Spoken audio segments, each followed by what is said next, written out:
স্পর্শী, তারে মন সদা করো ভয়। একবার রাজপ্রাসাদগুলোর দিকে তাকাবেন, রাজপ্রাসাদ কখনো যাবেন, বড় বড় রাজপ্রাসাদ, কিন্তু রাজা কোথায়? কোন এক জামানায় গোটা দেশ শাসন করত যে বড় বড় রাজারা, হাজারো লক্ষ দাস দাসী তাদের চরণের মধ্যে পড়ে থাকতো, কিন্তু কালের প্রভাবে তারা কোথায়? সব হারিয়ে গেছে, সবকিছু চলে গেছে, কোনো কিছুই থাকে না সজ্জন। জগৎ সংসারে এসে তোমার জীবনের শুদ্ধ কর্ম আর এই জগৎ সংসারে যতটুকু কৃষ্ণ ভজন করবে, ভগবত আরাধনা করবে, তপস্যা করবে, তার সঙ্গে যায়, তা মৃত্যুর পর কাজে লাগে। মৃত্যুর পর কি কাজে লাগবে বলে, নরকে যে আমাদেরকে নিয়ে যাবে যম, সেখানে গিয়ে এইটুকুই কাজে লাগে যে আমি জীবনে কি করে এসেছি, তাই না?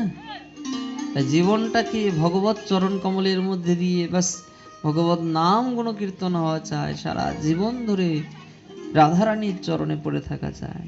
বলো রাধে রাধে, জোর সে বলো। ঘুম পাচ্ছে?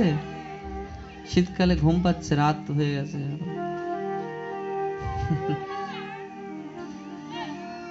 বলো রাধে রাধে। আজকে তো রাত হয়ে গেছে, স্টেজ হতে একটু দেরি হয়ে গেল, বিলম্ব। সকাল সকাল শুরু করলে ভালো হয়। শীতকালের রাত, বিকেল থেকে শুরু হয়ে যাবে, আগামীকাল বিকেল বিকেলেই শুরু হয়ে যাবে, খুব সকাল সকাল শুরু হয়ে যাবে, একদম 9টার মধ্যেই সব বিশ্রাম। আগামীকাল গান বাজনা সব বিশ্রাম হয়ে যাবে 9টায়। আর পরশুদিন তো ভোগ রাখ, 2 দিনের অনুষ্ঠান। আমাদের ভাগবত যজ্ঞ 2 দিনে সুসম্পূর্ণ হয় না। ভাগবত কথা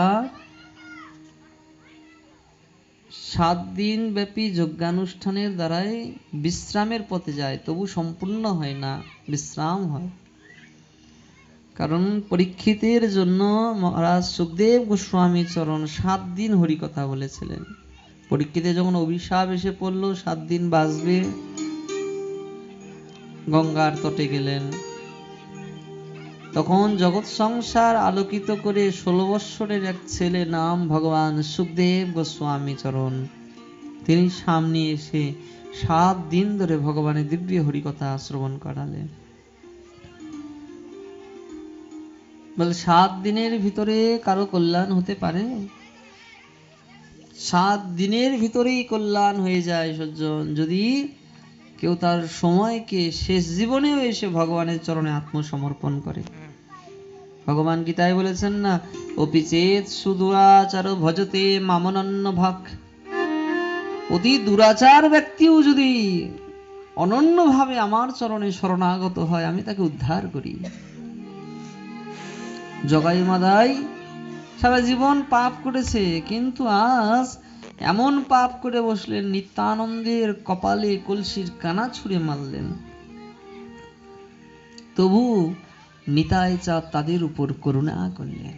অতি দুরাচারী ব্যক্তি জগাই মাধাই ছিলেন, ব্রাহ্মণ ঘরের সন্তান, মদ্যমাংস ছাড়া জীবন যাপন করতেন না, সাধু দেখলে তেড়ে উঠতেন, অথচ সেই জগাই